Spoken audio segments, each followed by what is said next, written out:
My friend, today we're going to be writing a melody. Going to break it down into brass tacks, show you a couple fundamentals for music theory, and then allow you to spread your wings and stretch them legs and start running. One of the programs I have running on this piano is going to be a program called Chordy. If you want, you can check it out by looking at it in the description. I really enjoy it. It allows me to play something on the piano and then see the chord structures. If we're playing just a major chord, it'll tell you C major. If we're moving a melody, it'll show you exactly what the notes and the chords are if you don't already know how to judge from the 7 notes.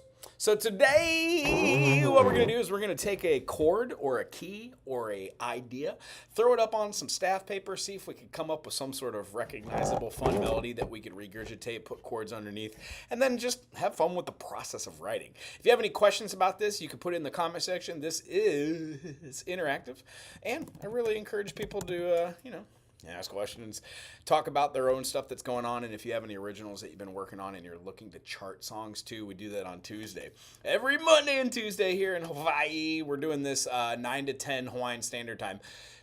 Days like today, I try new concepts. Today, we're just learning how to do a melody. We've done 2 or 3 of these in the past, and then on Tuesdays, as above, if you jump on here and join the comment section, we will most likely talk about music-related things. So the whole point of this channel is to give people the opportunity to see a foundation of music. There's a plethora of different music videos that are on this channel and playlist. Have fun. Go at it. If you understand a little bit of it, maybe some of it's a little over the head, go back to the earlier videos. We try to cover them in concept as far as like their severity of how they affect your brain and give you brain bubbles. So if the worms and the bubbles have not affected your brain and you are looking forward to seeing what these concepts are, today we're going to pick a key. If anybody is watching this out, throw me a key signature and we can work from that.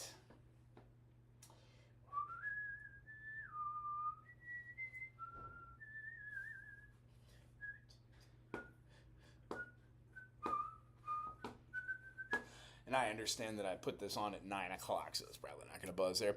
If I had to choose, I haven't played in the key of, B flat or F in a while.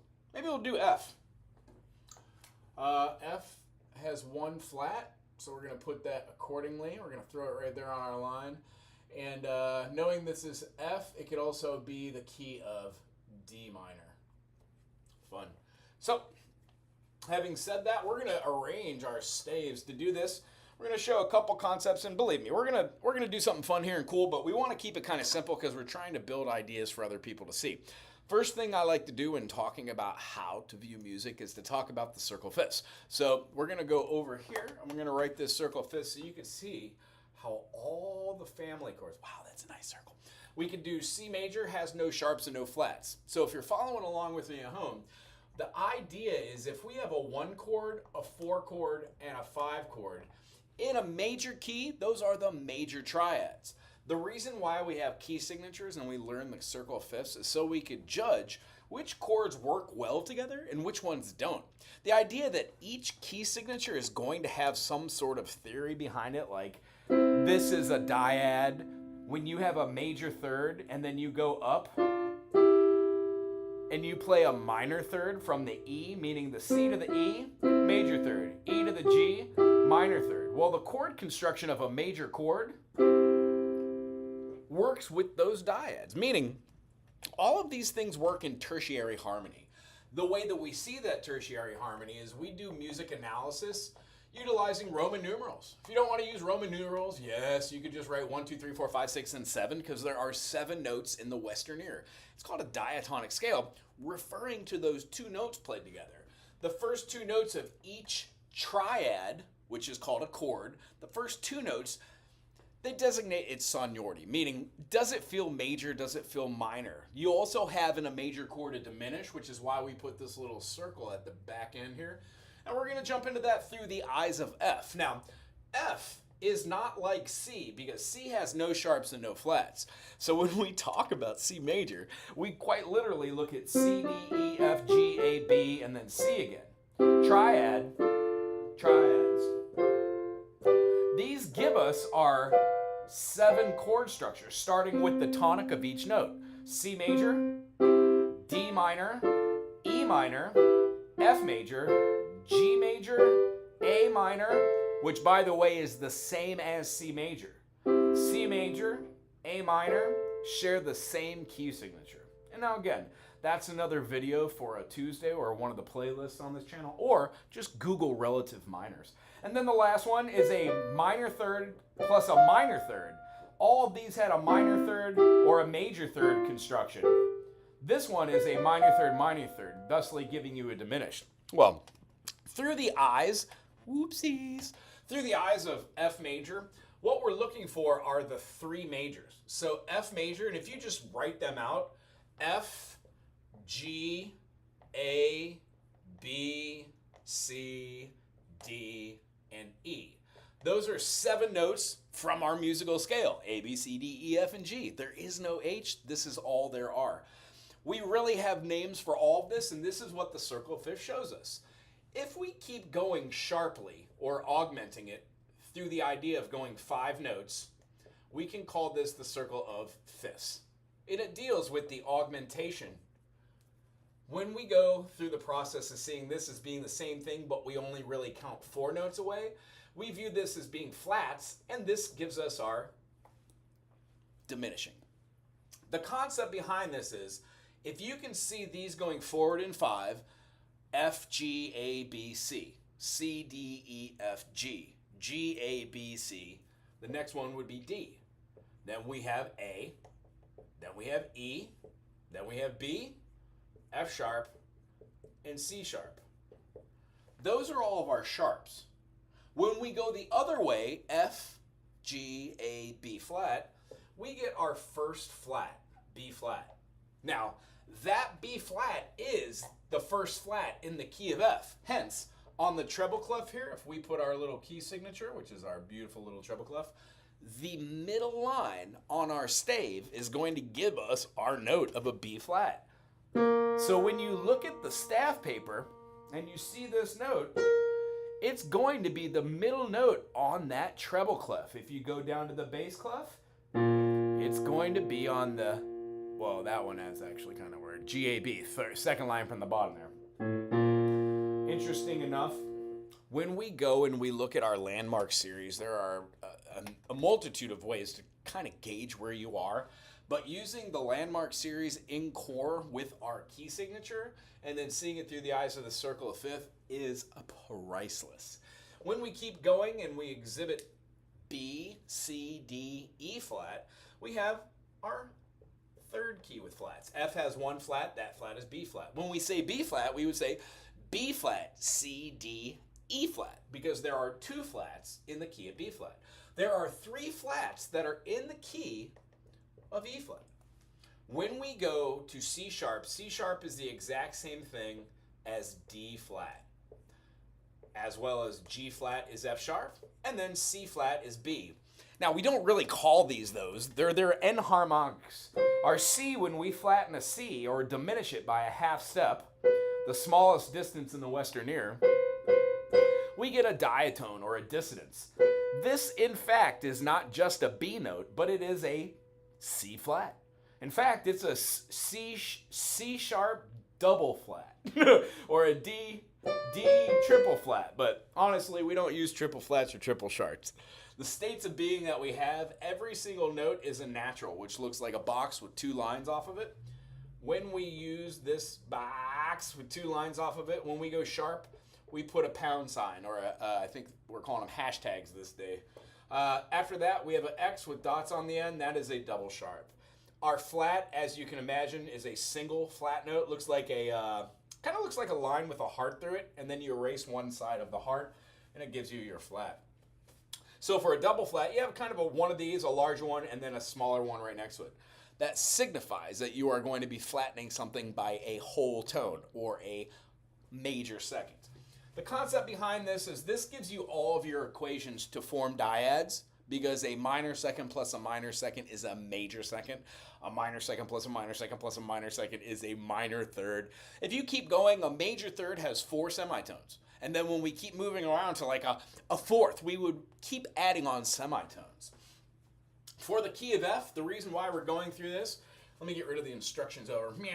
So we can just see the circle fifths in its beauty. This right here is what the circle fifths looks like. When you write it out over and over again, this is what you dream about at night. Oh, how pleasing it is. When we see that our 1 chord here is not our 1 chord, we shift. The whole thing moves over, thusly giving a 1 chord right here, a 4 chord right here, a 5 right here. The next 3 will be our minor. So we've got a minor 2, a minor 6, a minor 3, and then the last one here is our diminished. The reason why these are not a part of the group is because the relativity to where they lie on the circle. This is called a major scale or an Ionian mode, and this exhibits all the notes that are in the key of F. Hope you got that down.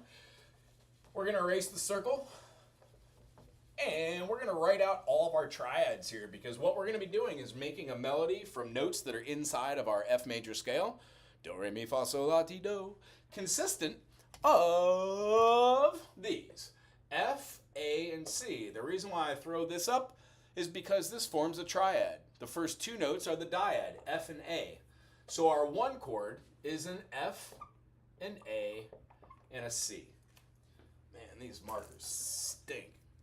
Wah, wah. Oh my goodness, that's so dark and crisp and clear. I love this. All right, F, A, C, move over to the G, we get G, B flat, and D.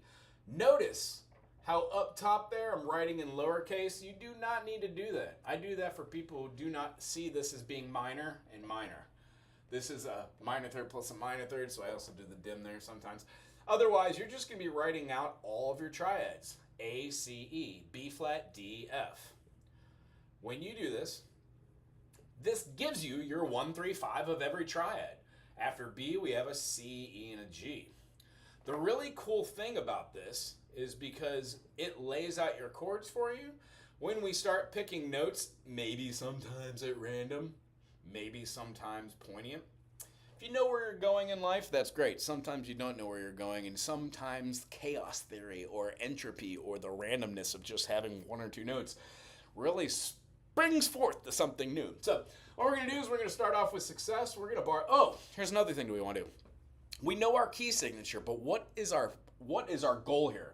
Do we want to write a melody line and then a bass line so we can have accompaniment underneath it, let's say with the piano or another instrument? So we would have 2 phrasings here or 2 periods here. Or do we want to make this all just 1 melody line? In music, if you do analysis, you will find, not all the time, but a majority of the time in music that you have a set form.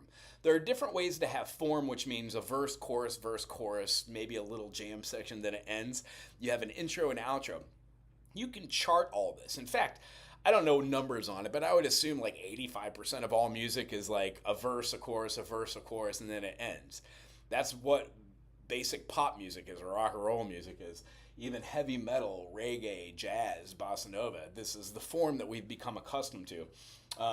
When you're doing analyzation of music from different periods, you will find that there are different concepts about how you play notes. And I know this is crazy, but at one point there weren't scales of 7 notes. There were tetrachords that were laid over each other to give you 8-note patterns. But a lot of the stuff like melodic minor or how to play, I guess modally, a lot of that hadn't even been named. It needed to go through a period of analyzation and then experimentation with different types of instruments to actually start writing that. So I digress. How about this? I think we might just want to do a melody line. However, I feel like throwing some chords in here, maybe if we have a moving, very simple left-hand part for us to play. We're going to throw this through the eyes of the piano, but we could also do it on the ukulele, mandolin, banjo. Notes are notes. Sometimes you would want to use this and write out the notes, and then underneath here just erase 1 line and do a tab. So if you had a bass, you'd have 4 lines. If you wanted to do a guitar, you would add 1 line and then write out your notation on as far as like the note values where they are on a fretboard. However, I think we're just going to throw this in 2 phrasings. We're going to have this played together. So we're going to bar this together. It turns one staff and another staff into the grand staff. So since this is the beginning, I'm going to put a double bar, double beam. And then just because equal measures, I think I want to phrase this 1 measure, 2 measure, 3 measure, and then our last measure right here.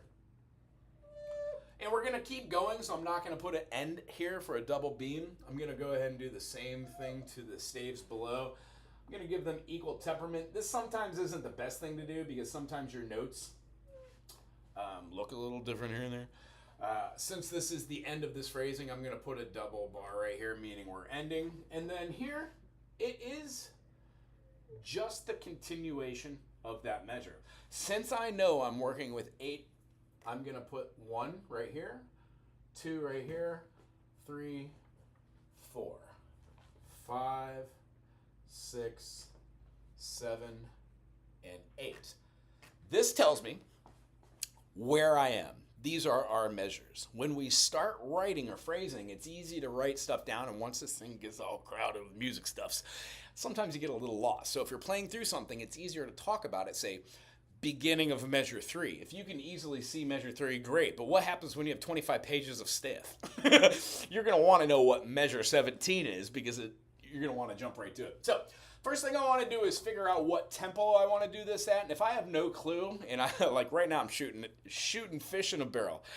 I know the notes are there. I don't know what I want to do, but I want to have it make a little sense. So maybe we should go on over to here. Just show our piano. Boom, boom, boom, boom, boom, boom, boom. See it? Can we see that on the chordy? Wonderful. So the key of F major has F major. It has a G minor, A minor. Here's our flat for our B flat major. C major is our dominant. Our relative minor, our natural minor is D, E, F, G, A, B flat, C, D. It has the same value as F with that one flat. And then lastly, our E diminished, rather than being an E minor, we have to have the B flat in our key signature. So it gives us our E diminished, and then it resolves right back to our 1 chord.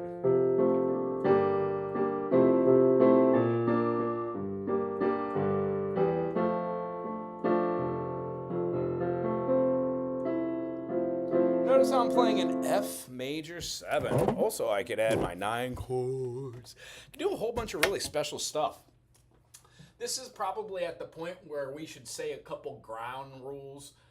We're not really going to be working today in 7 chords unless we just see something that has to be there.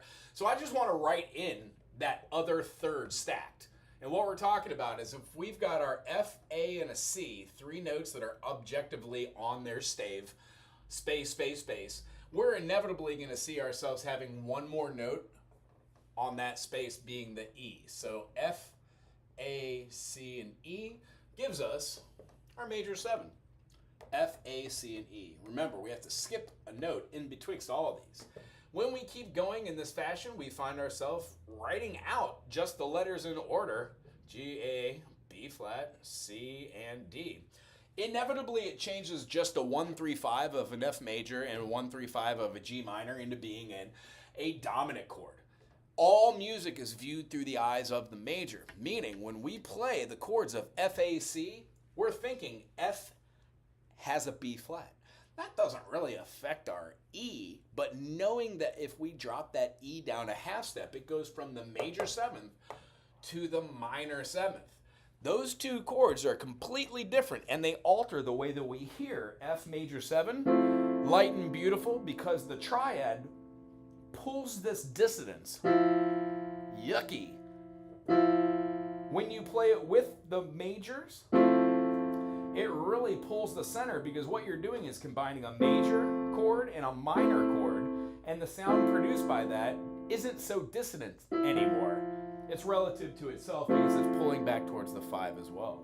When we have our moving up to a G minor and we add that F, we're viewing it through the eyes of the major.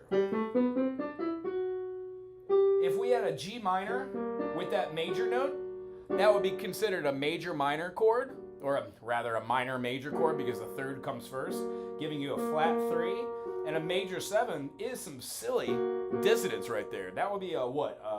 Minor 6th. So what we have is the stacking of these notes gives us different chords. The chord that's found inside the key of F major when you add the 7th on is a G minor 7. The chord that you find when you play an A minor and you add on the 7th is an A minor 7. So becoming familiar with what these chords actually make is really kind of cool. We've got a major 7 here, minor 7 here, minor 7 here. When we play this, of course, we have a major 7. Over the top of this, we're going to have the note coming right before B flat, so it gives us that same tone. We've got our B flat here. Well, this is a dominant 7. When we play our chord right here, this is going to be a dominant 7, but we utilize that and call it the minor 7 chord. And then when we play this, we've got a diminished 7, and that one feels super, super groovy to our ear brains. Check this out.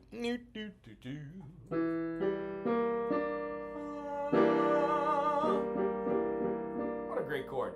Now, when we fully diminish that, you would have an even denser chord. That's an E diminished 7 right there. So we're going to have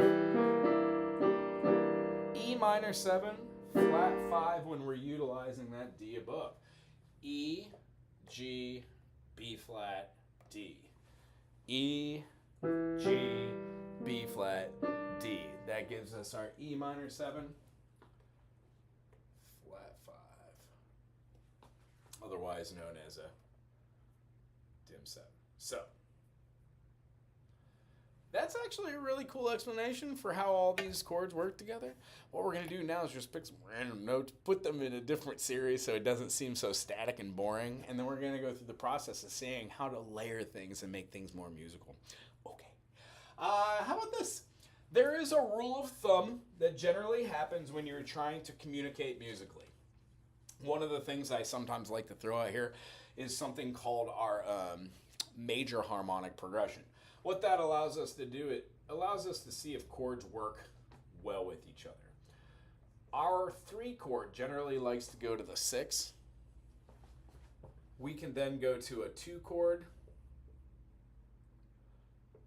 or we could go to a 4 chord.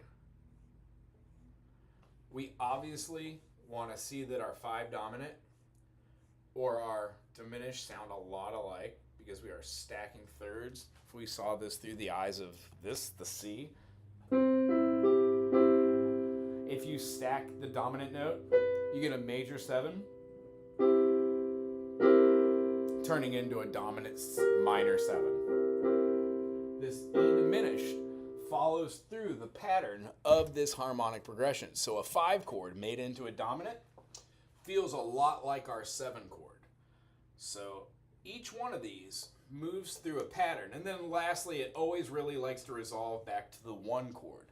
So if we write a passage through here, what we find is we can go through having something which moves melodically through all of the chords of F major, and it has an idea. So what we really want to do, if we're going to make this simple, we're going to put our time signature of 4/4, put our treble clef here, and then we're going to throw our flat right here. So we know that we are playing over the top of a key signature of F. Now this is our bass clef, so we're going to add the bass clef right here, right? Our 4/4 is going to be on the first measures right here to signify where it is. And then our B flat, as we said, G, A, B. When we have our B here, it's on the second line from the bottom. Boom, bam, bam, bam, bam. That shows us our key signature and our time signature. You do not need to put the time signature when going fourth.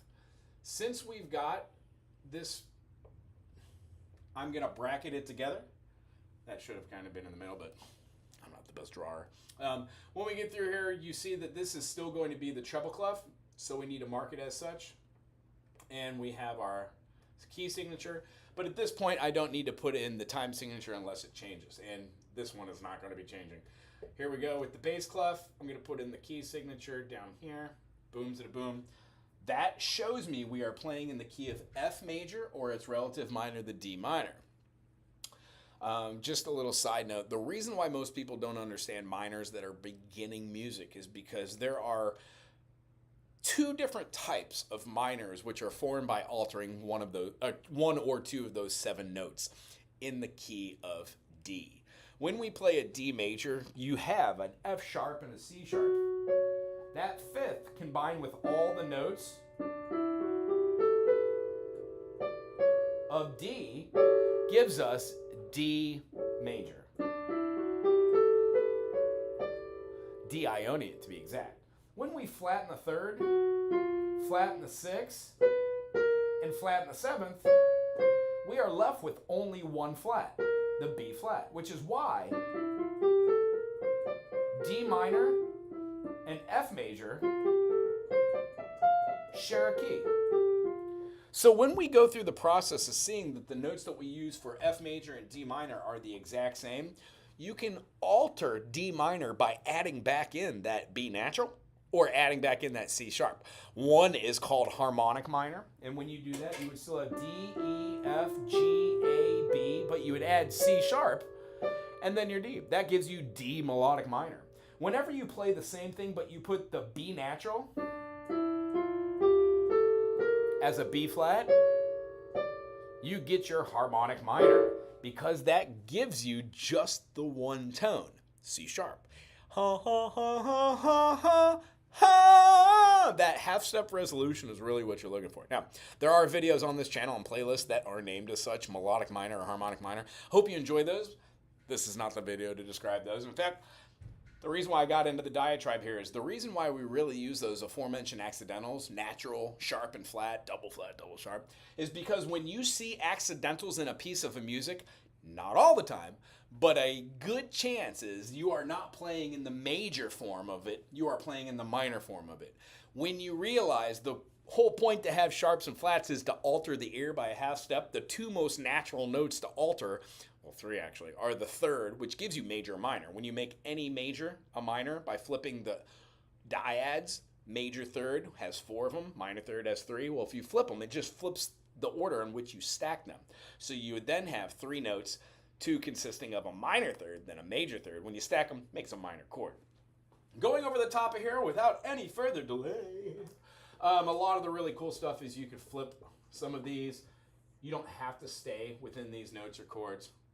You could jump around, jump up, and jump down. All right, here we go.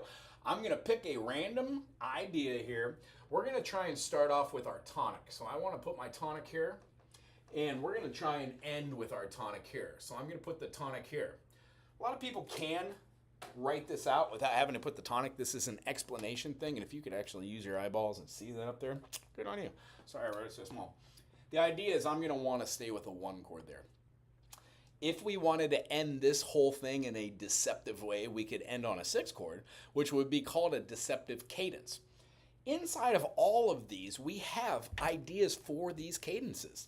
So this top line here, when I draw this, it means that everything that's going to be located inside this top four measures is going to be something called a phrase.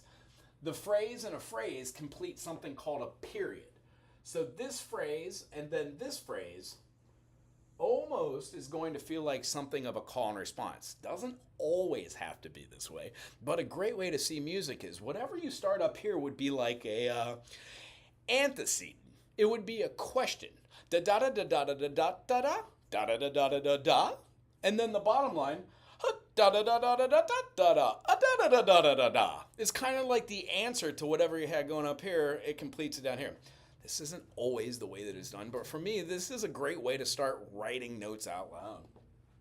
What you will notice is we're going to take a measure right here and we're going to repeat it in the first measure. If you were taking any college level exam or you were doing any sort of a note association in a jury or something, and they wanted to know where you are musically, they would give you a phrasing of some notes right here, maybe a measure or two, and then they would have you complete the rest of this.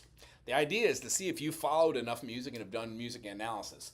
Generally, first measure and the fifth measure are the same because the same thing idea starts it. You might tweak or alter it a little. There might be a quarter note in the first one. You might turn it into an eighth note in the second. Let's see where we go. So for F major, these are all of our chords. These are our notes for intervals. These are the staves. This is treble. This is bass, treble, and bass. These are played first. This is played secondary. Now, we will go back and put in some dynamic markings so we know how loud to play. But generally, let's play this one moderately. I'm just going to put a sign here. Moderately. Moderately. Nice. And then repeat our marking here. Moderately. I think there's a Y there. Anyway, I can't spell. And then going through here, we're going to start with our first note. Now, the first note that I want to start off with was probably going to be either the root, but I do know that I'm going to be wanting to play the note chord. So here's what we're going to do. I know this is going to be a 1 chord. So I'm going to write my 1 chord right here. Now my choices for the notes in the 1 chord are the F, the A, and the C. Hypothetically the E, but I don't want to start my phrasing off on the 7th of a chord. To me that feels weird. So I'm simply going to start this off with an F. I'm going to put that note right here, and I'm going to draw the circle. I'm not going to fill it in. I don't know whether I want it to be a half note or I want it to be attached to something, but I do know that the chords we're going to go back here are going to be our chords underneath it. It's going to be nice, air, and open. So do I want to write this in now? I could, but I'd rather just go back and show you how the melody fits in with these chord structures. All right? So we've got one note that's up top here. That note is an F note. When we see this, one of the ideas that we want to do when playing music is to move by step. Now, it's not always the thing that you have to do. I'm going to put them over here because later the thing's going to mark it. The first rule is move by step. Second rule, no leaps. That means that you don't want to jump from a 1 to a 7 to feel that dissonance like aforementioned. When you have those big jumps with music, like if we were doing, if you did, that is a huge jump from the F to the E. That goes from the 1 to the major 7. It doesn't feel pleasing unless it's supported by a chord. So if I from here all the way up to here, that is a huge leap from there. What I want to do is kind of move in step. So maybe we can do a quarter note, fill that note head in, throw our stem up on the right side. We're going to go from the F to the G.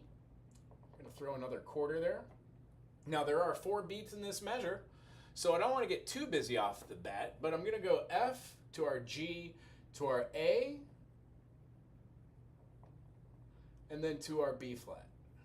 And the notes that we're choosing here, I have the option at the B line to play my stem up or to play my stem down. Just really depends on where I'm going after that for me.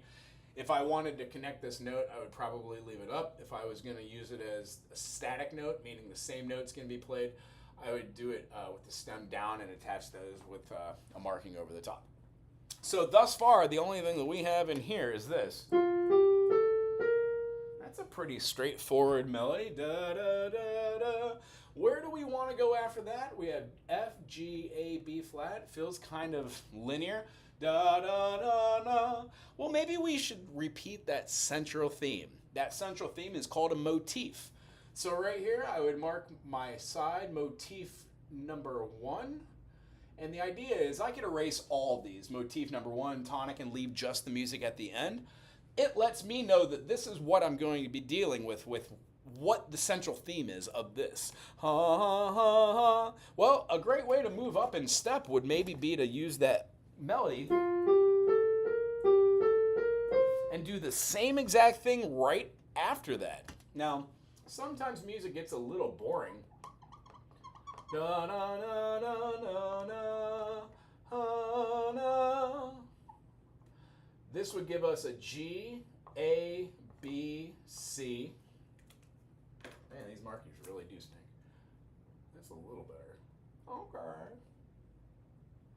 Notice how all the notes that are filled in are quarters right now. Now, I haven't used any other notes besides those. Quarter, quarter, quarter, quarter, quarter, quarter, quarter, quarter. So the next measure, I want to break that feeling.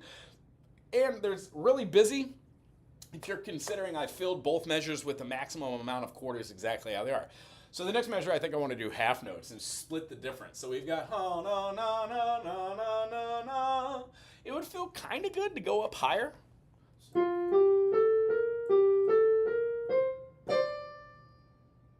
Maybe a harmony.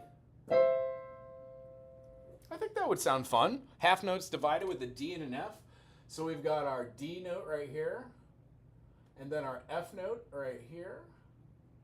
And remember, we did not have to put a flat on here because the flat is in the key signature. It wouldn't make sense to put another flat there. That actually would denote a double flat if you were reading it correctly. These notes right here are going to be our 2 tones. We're going to be playing our half notes. And then when we take these next 2 notes, we're going to be playing a C and an E. So when I play that, I have the feeling of doing this.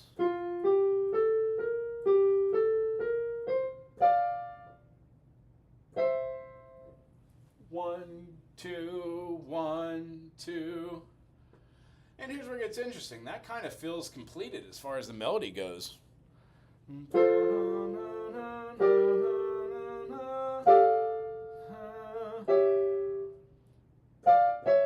Ooh, if we were going to be moving out of the key of D minor and moving it into the key of D minor, but as a harmonic minor, that would be a great movement. But that is not what we're doing. So we've got...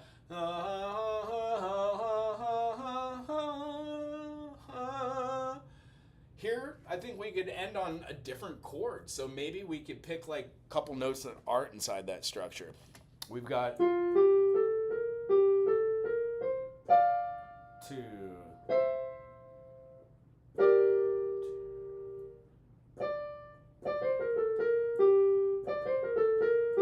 8th note, quarter. What do you think about that? D, C, B flat, ba-da-da-da. B flat, A, B flat. I'm going to be tying these together. Now remember, when you do your stems for 8th notes, they go on the left side. Da-da-da-da. And then we have our A to a B flat, D, C, B flat, A, B flat, G. 1 and 2 and 3. And then we went from there to our G. Fun.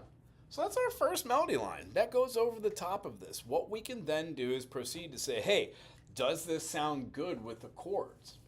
Da-da-da-da-da-da. So for the first one right here, what we did is our first note has a F, A, or a C in it. I think we said we're going to do the 1 chord. So the idea is maybe we should hear that melody over a different F chord. Here's an F. Here's the melody. That's our first measure. So do we want to have a half note? And do 2 of them? 1, 2, 3, 4. 1, 2, 3, 4. Or do we want a whole note? And then going to something else. I say we keep it as a whole note, make it a little bit easier. Here we go. We're going to see G, A, B, C, D, E, F. Now, if we were stacking that note, this note right here would be middle C. So if we play down from middle C and we go down a 5th, it is the same as going up a 4th on every instrument. So do we want to have our melody from here and have our lowest note there, or do we want to actually make an inversion? I think an F major in a second inversion sounds great, but here's one of the other things that I'd like to talk about as far as like the beginning of music writing. Try not to play inversions in the beginning. I know it may seem easier to have your hands moving around, but if you're not fully confident of what these look like when you put C on the other side, and then how to take this chord and turn it into an inversion, this gets awfully confusing when putting it in here. Over in Europe, rather than putting numbers like 6-4, 6-5, 7-2, 7-3, they put A. This one, because it's a second inversion, would be B. I actually really do like that concept. However, I don't like to... I wouldn't say all of these chords as being like minim or a quaver, and then talk about them as anything other than a semitone, because that's how they move it over there. Like if I'm talking about a heme, deme, semitone, we are talking about upwards of 16th, 37th, 64th notes. Here, that's what we call them: 8th, 16th, 32nd, 64th, 128th. When you're talking about semi, demi, hemiquavers, it gets a little bit confusing if you start using two different terminologies or musical vernaculars. So over the top of this, I think that F is going to work. I'm just going to leave it in root position, which means I'm going to put an F here, skip the G, hit an A, and then I'm going to throw up a la-ja, and I'm going to put a C. This C, don't be confused, it's the same C that you would play underneath there. This is an F in root position. These are whole notes because there is no stem, which means it lasts for the entire measure. If we wanted to, we could go to this next chord and see that it moves up in step. So da da da da da. Well, let's just analyze it. G, A, B flat, C. The first note is a G, but we don't necessarily need to play the G, do we? What are the chords that has a G in it? We've got a 2 chord. We have a 5 chord. And then we have a 7 chord. Those are our choices. Our next ones, we have a D and an F, and then we have an F and a C. Since these are both split as half notes, it would make sense not to hold this for a whole tone, but to break it into 2 separate chords. Well, D and F look like they go to D minor. In the key of F major, there's a D and an F as being a minor third. So we absolutely know the 6th of the chord can be used. What am I doing? 6th of the chord can be used, and then we absolutely know that our the 2 can be used. And then when we have our D and F, we could go down here to our 4 chord. That also can be used. Now, if you're keeping an eye on all these and how it works, our 1 chord is here. We have 2, 5, and 7, and then 6, 2, and 4. This is the first time that the 6 and the 4 have made their appearance, and just happen to notice how the 6 and the 4 work well with each other moving into it. Same thing with our 2 and the 5. You can move directly into these. So what we're seeing is a motion that is moving through. It's not going to be staying stagnant. The reason why I'm writing out all 3 is I don't know what chord structure I want to play over that melody yet. It might sound great putting a 2 chord, but then again, we have the option to put a 5 chord if we want. When we get here to the end of our phrasing, we notice that the first note on that line is the D. It walks down in step. So D, C, B flat, A. Goes back up to B flat, moving in contrary motion to where it is. So the idea is maybe we should split our chords there too, having 1 chord move over the top. I think that last chord might need to be decided by what is predecessing it. So let's play that. Let's show it through the eyes of chord A. And here's what the melody looks like again.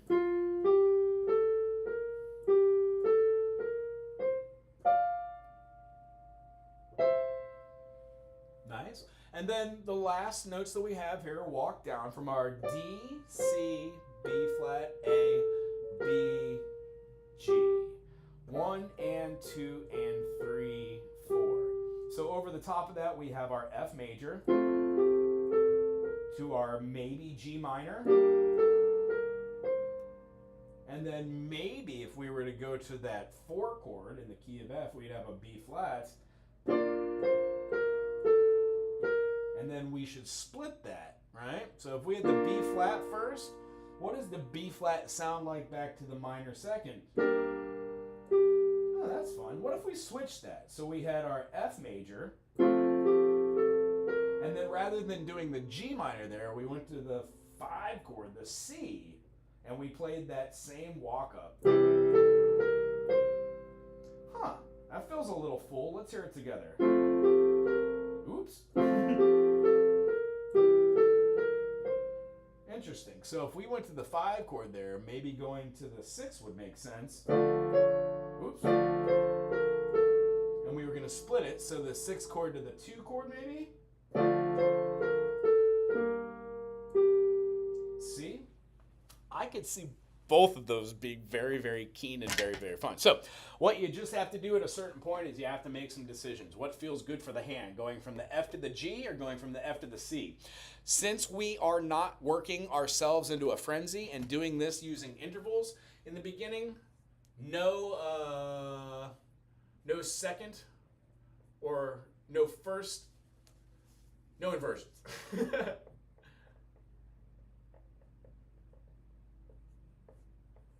No inversions. So when you get to a certain point where you understand why you're not doing inversions, and it's because the ease of where the hand goes and how to move it, that means that you have practiced on your piano or your instrument of choice being able to do crossovers. When you can do your crossover mechanisms and you can see all of your different notations for your hands on, let's say for the piano, you'd want to hear your major thirds and be able to play those. So if you were playing a song like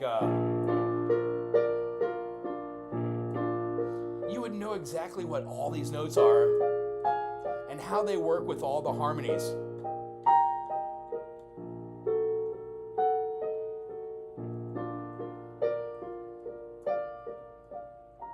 it. So when you play certain songs, they have these dyads played together in certain rhythms.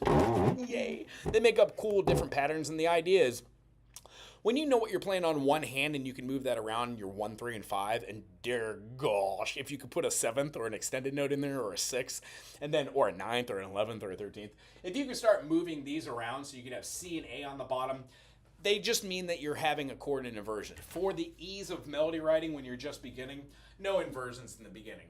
No leaps also includes no augmented notes. Like that 1 to 7 was a major 7.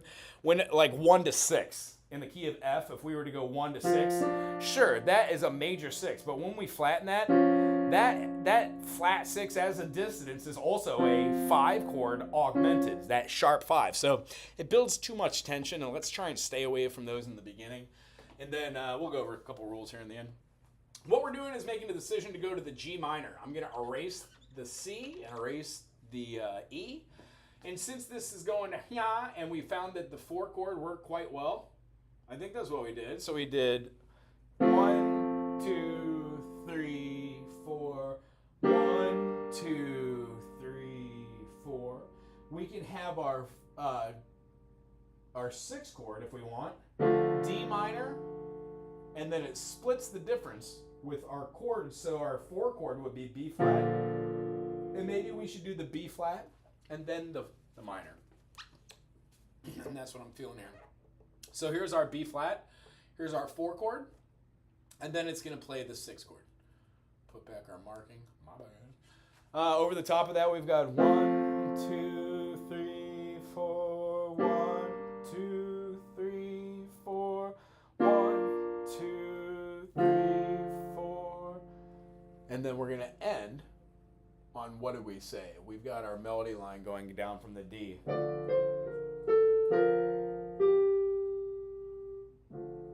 Cool. So we've got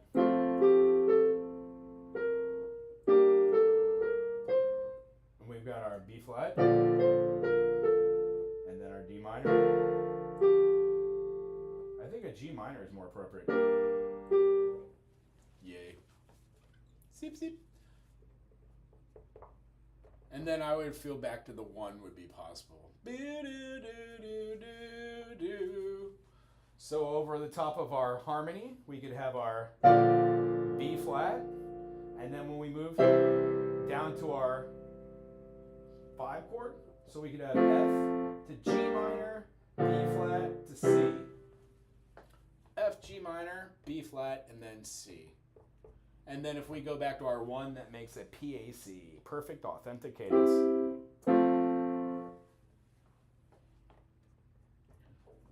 The melody and the chords would look as such.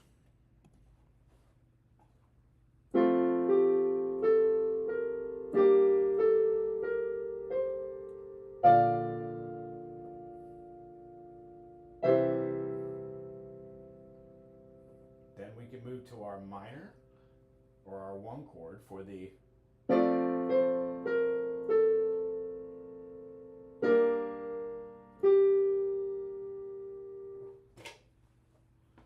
think we should have a 1 into a 2 again, repeating a central theme, but now they share the space. And here we could get really fun. Since we have the first measure and we know that we've got this,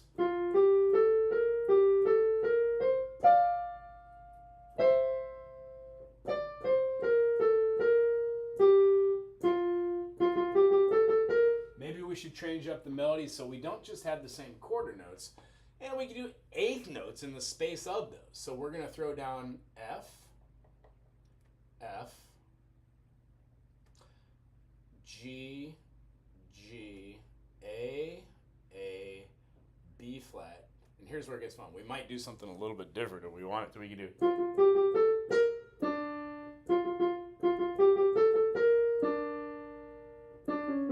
We could do an accent note or a passing note.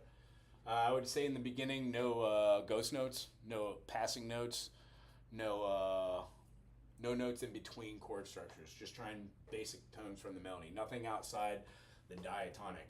So stay diatonic. Okay. a good rule of thumb. You don't always have to do that, but it does. Let's keep it as this for right now. So we've got an eighth note, eighth note, eighth note, and eighth note. Nice. So we've got what? 1 and 2 and 3 and 4 and. That completes this measure. Now, just to go back here, we played our F and then we played our G. So if we're going to write them in, we would have something like that, our G minor. This one, when we went up, went down to a B flat. So we're going to need to find our B here. B flat, skip, boom, skip, boom. There's our B flat. Now, each one of these kind of like kept over. We're wanting to hold out these as long as possible. This legato marking, we would put a foot pedal or sustain on the bottom there. You could even put a little marking here for that.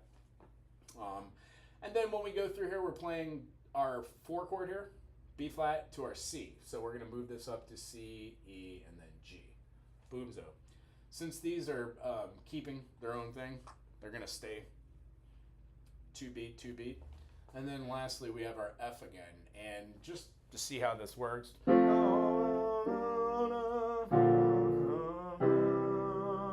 And then here's where I would do an inversion, but since we're trying to stay away from the inversions, having the C in the bass, I'm just going to move my hand and shift the whole thing over. We eventually will start doing stuff that is not in just root position, which it always becomes so much fun when you do stuff in root position after writing maybe 12, 15, 25 different melodies. All right, root position there, and then we're also going to split it here on our 2 chords. So we've got our G minor again. I'm going to throw the G minor here, but I also would love to see the G in the bass here. So if we could, it just completes a little bit more. So we'd have back to our F up here, and then our G would have our.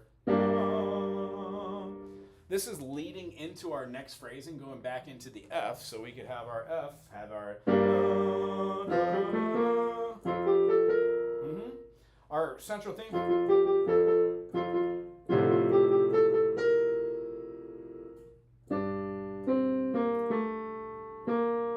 I think back to the B, maybe, or back to the G minor. Da da da da da da da. 1 chord to our 2. And then we could move this in contrary motion. So rather than having... The next one should have been, if we were following suit, maybe going... But that E goes out of our form because we need to have this moving down. So our G, our B flat, maybe stay away from harmonies.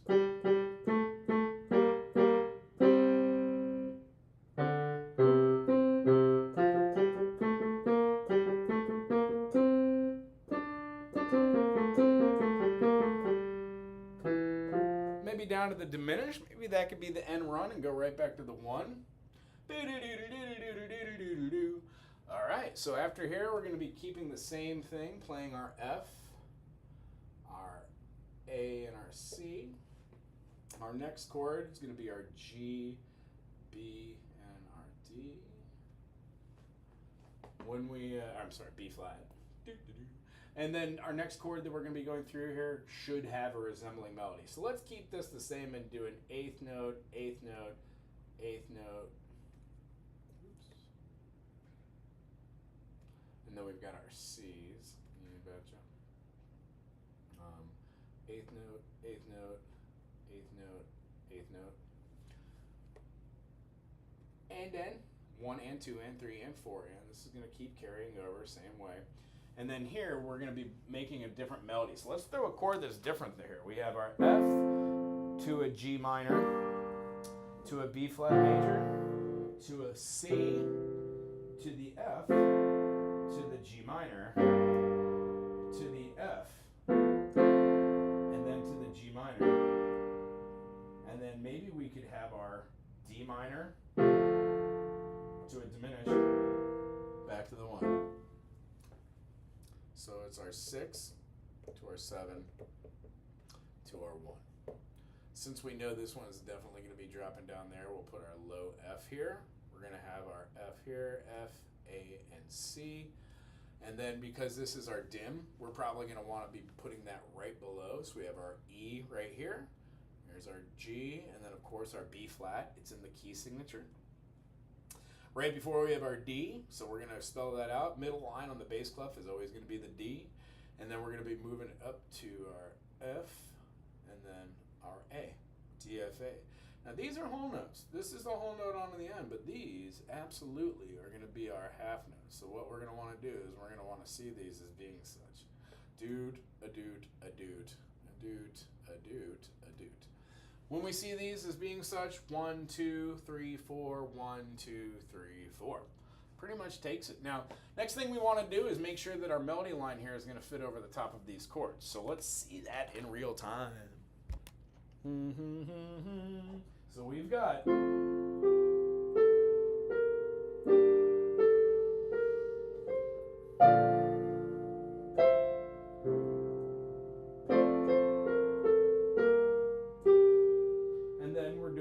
again.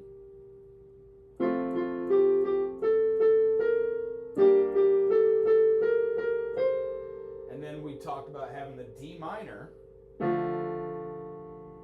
What would feel good there from the C?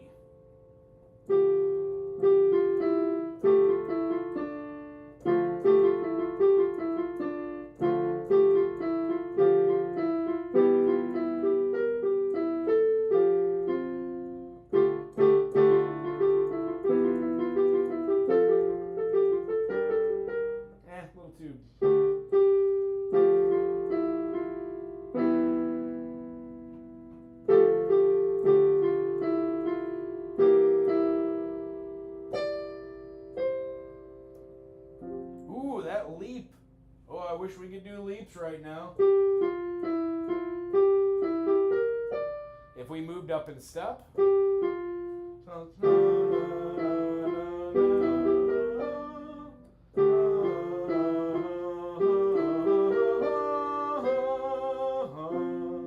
I think that might be the winner there, folks. Da, da, da, da. So what do we have? We've got our G, F, E, F. 1, 2, ha, ha, eighth note, eighth note.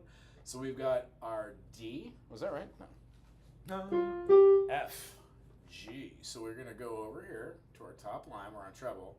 F. So we've got G, F, 1 and. Oh, these markers are horrible. There we go. That looks like it's the same though, doesn't it? G, F, ha, ha, ha, down to the E, and then back up, right? Da, da, da, da.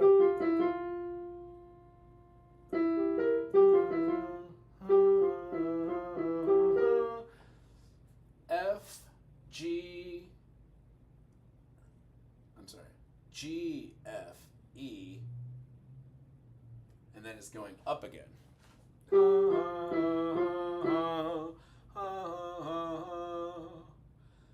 are 1 and 2, 1 and 2, and we're going to start down here. So we've got 1 and 2 and 3 and 4 and. So we're going to be doing like an arpeggio. Fun. E, G, B flat, D, E, G, B flat, D. See how this is jumping up in the stratosphere? We've got F, G, A, B, C, and then D. Each one of these. Notes filled in. These are going to be our ace. Da da da da da da da da.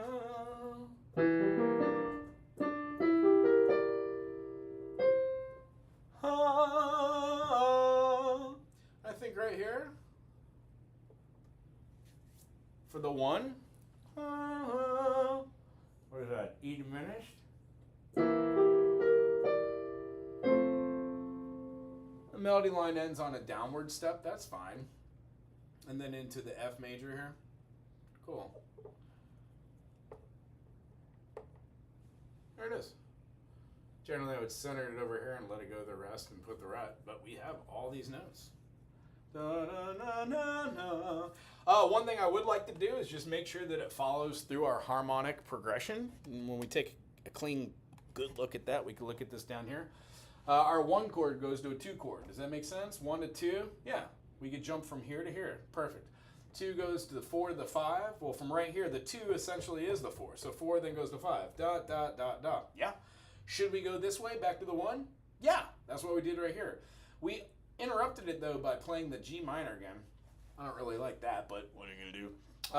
It goes back to the F here. So this is repeating itself. I do not like the feeling of these two repeating. So maybe what we could do is like swap out the 6 chord here rather than doing the 1. We'll see here in a second. Goes to the G minor, repetition, repetition, repetition. Not a good melody, my bad. So going through the process of seeing this, we have our 2 going to a 6. Well, that's counter, breaking the rules, very cool. And then 2, 6 to the 7, 6 to the 7, that works. Follow through, you can just jump true. This also works here if you want. And then we can move into our last chord of ending on the 1. Absolutely can work as a progression. Now, if you go slow enough with anything, what you're going to find is you can torture all this data and you're going to get what you want out of it. But the end result is you are more fluid with it being able to write down notes on a piece and then look at it through the eyes of your piano. Here's what it looks like from the start to finish. We're going to have our first notes of the F on our left hand. 1, 2, 3, 4. 1, 2, 3, 4. 1, 2, 1, 2. 1, 2, 3, 4. 1, 2, 3, 4. 1, 2, 3, 4. 1, 2, 3, 4. 1, 2, 3, 4. Our right hand melody is 2, 3, 4. 1, 2, 3, 4. 1, 2, 1, 2, 1 and 2 and 3, 4. 1 and 2 and 3 and 4 and 1 and 2 and 3 and 4 and 1 and 2 and 3. Oh, I'm sorry. We've moved down. 1 and 2 and 3 and 4 and 1. Ooh, I don't like ending on the C, but it'll feel good having resolution with the F. It means we're playing a high melody. Here's what they sound like together. 1, 2, 3, 4. And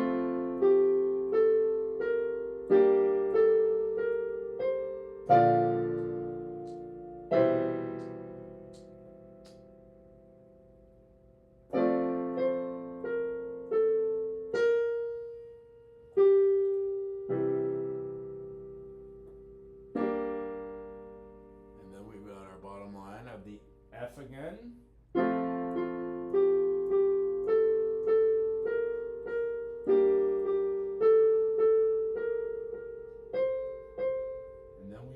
Descending line that we played from the highest note, that G.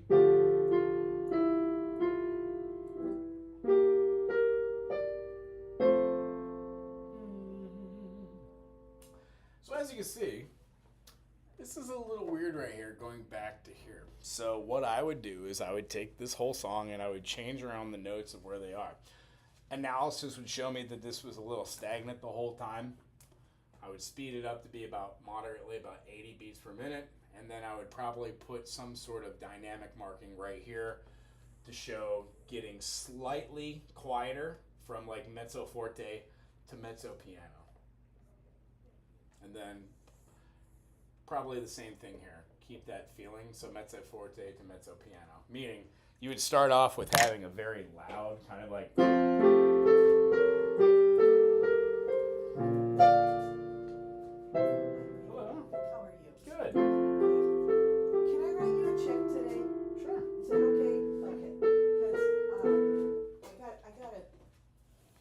tell you what, we're going to wrap this up here today. If you enjoyed this and it's something you've been looking to do is write your own melodies, you could join us here on Tuesday. On Tuesday, answer a bunch of questions, do the same thing. Tomorrow we're going to be learning how to play any song, how to use the circle fifths, write it on out, find out the keys there, and then check out all your notes and notations that are on the staff. If you dig this kind of thing, throw it in the comment section and subscribe to the channel. Otherwise, we will see you here on Mondays to do the same thing and on Tuesdays to have fun interacting. Aloha.